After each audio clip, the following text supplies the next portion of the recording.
Every morning, the countdown begins for the markets with meticulous research and analysis designed to help you capitalize on the trading day. Beaming live from the CNBC TV 18 Motilal Oswal studio.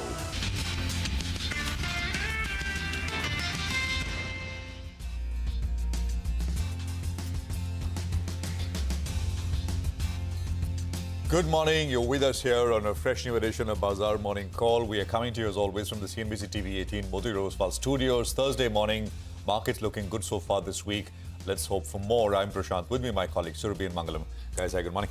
Hi, morning both of you. And the Fed sang a song that the markets rather liked. They managed to do that fine balancing act, not scare people too much, give enough reassurance. So it was all good on Wall Street as well. It was all good on Wall Street, likely to be all good on D Street, and started with small wins, and now everyone's looking for the bigger wins in our market itself. The way the mid-cap index moved yesterday, can we have an encore today or not, is something that the bulls will ask. I mean, bombed out names are coming up. Outperformers are starting to participate as well. Market breadth is looking good. So it's broadening out, and I think that's a very, very good thing. It's not it's not narrow. It's broadening out. Well, I'll just quickly run you through things you need to sort of be watchful of right from the top. And of course, we have to start with the Fed, where you basically had the no change as expected, nothing at all. So it was all status quo.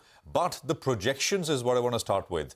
Those seem to have moved in a stagflationary way, stagflationary direction. Now, why am I saying that? Growth estimates have been brought lower. Unemployment rate is higher, whereas inflation expectation has moved higher. This is the dot plot of the Fed, the projections which I'm talking about. So, growth lower, inflation higher, and I think that's the reason why we are picking on this. But otherwise, I mean, the press conference and Fed Chair Powell, he kind of said, stagflation did not come up, but he said, well, recession risks were not high. We can move the graphics along. He left the median dot in terms of rate cuts expected for 2025 at 50 basis points. As a consequence of it, market expectation, the market pricing is now 66 basis points for 2025. He also kind of said, well, we'll have to see. A lot of it was around tariffs and trade policy as far as the US is concerned. So he said, well, we will present a revised update on their expectations of what the tariff policy, trade policy will do to the US economy, etc.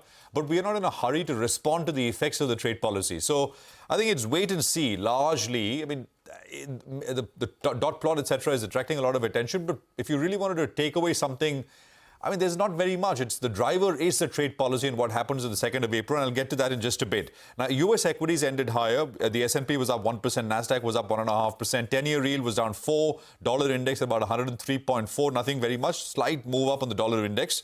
And this is the other important bit last night. So the U.S. Treasury Secretary, in an interview to Fox Business, the news network there, essentially said, and this is something we've spoken about in the last 2 days, right?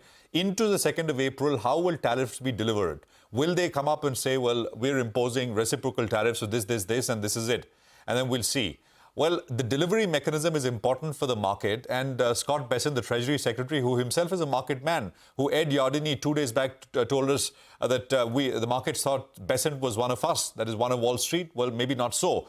But Bessent last night said that the tariff delivery is unlikely to be big bang. What he said is, and that quote said it, he said, well, on the 2nd of April, after all the assessment, etc., we're going to provide every country, our trade partners, big trade partners, a number.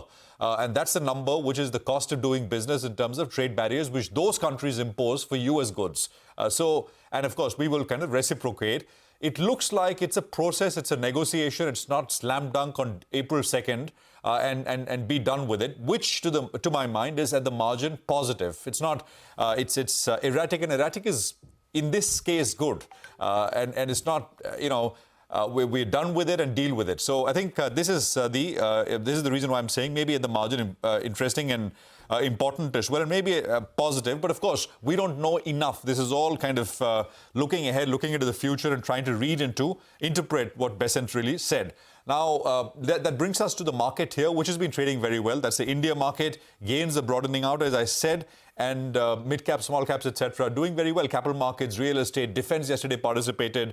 For the Nifty, we need to cross the 40-day exponential moving average. We, by the way, closed above the 40-day yesterday, but only marginally, about 30-point beat on the 40-day. So that's the first level we got to stay above, which is 22,884. After that, the next resistance stands at 23,050. It's a range, actually. I've kind of put the median number there. But 23,050 is the next resistance on the upside. Support comes in at 22,660, which is the hourly average for the Nifty, the 40-hourly exponential moving average.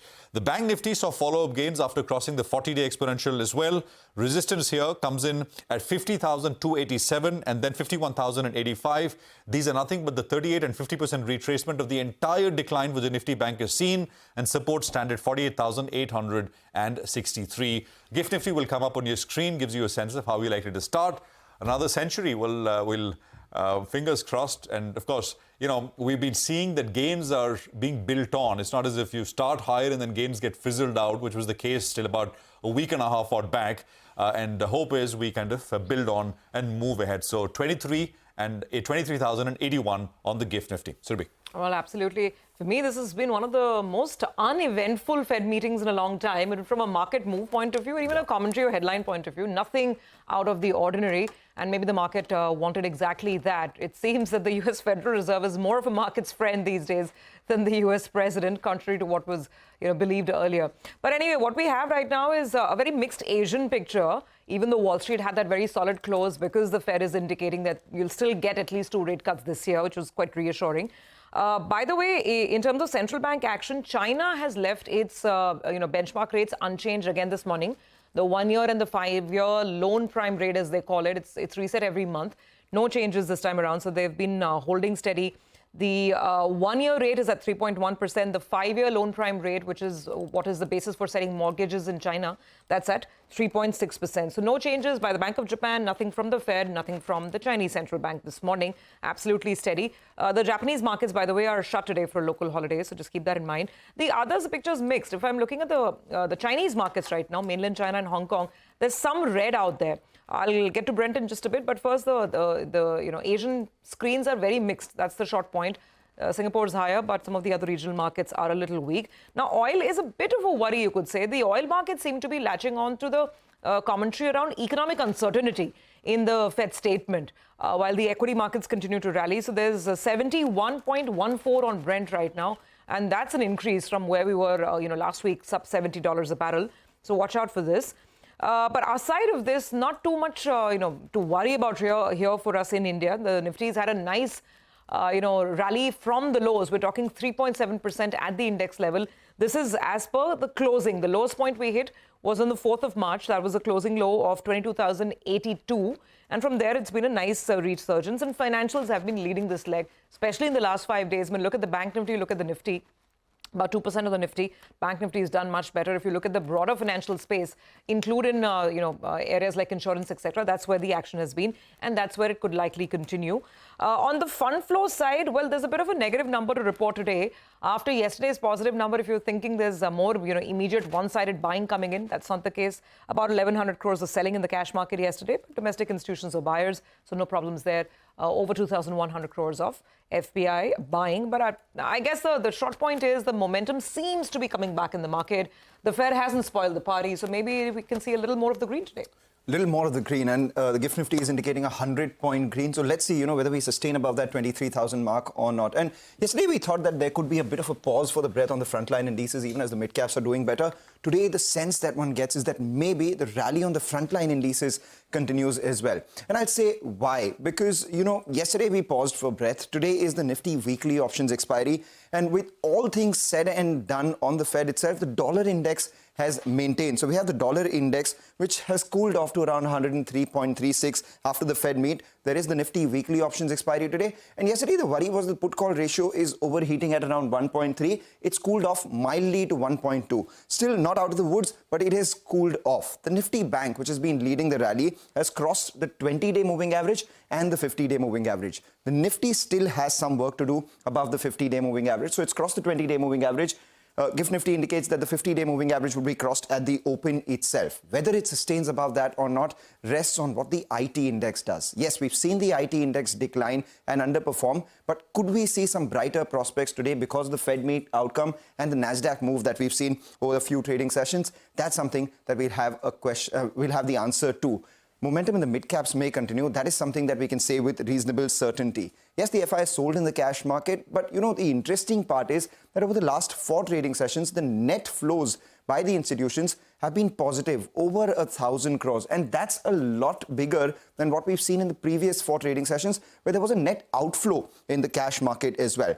Add to that, the FII purchase in index futures continues. 2,000 crore worth purchase yesterday, 9,000 long contracts added, 3,500 short contracts covered. In the last 3 sessions itself, FIs have added nearly 20,000 long contracts and covered 37,000 short contracts. So as a result of which, the FI long exposure just in last 5 sessions has moved from 18% to 27%. And why is this number important? Because this is the highest long exposure that we've seen by FIs in index futures since December 23rd, 2024. So highest long exposure in this calendar year itself.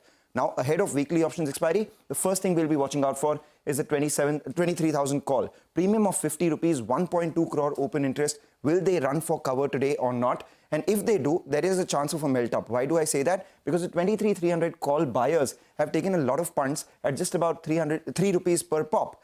At the lower level, there is strong support coming in at 22,750. That's what the options are indicating. 2 stocks I'm watching out for. We pointed out the possibility of Manappuram and BSE exiting FNO ban. That's exactly what has happened. BSE is up 6%. Manappuram, ahead of that board meeting of fundraise today, will be in focus. Okay, a possible melt up. Interesting. Let's see if the short covering can actually lead to that. It is Thursday, so anything's possible.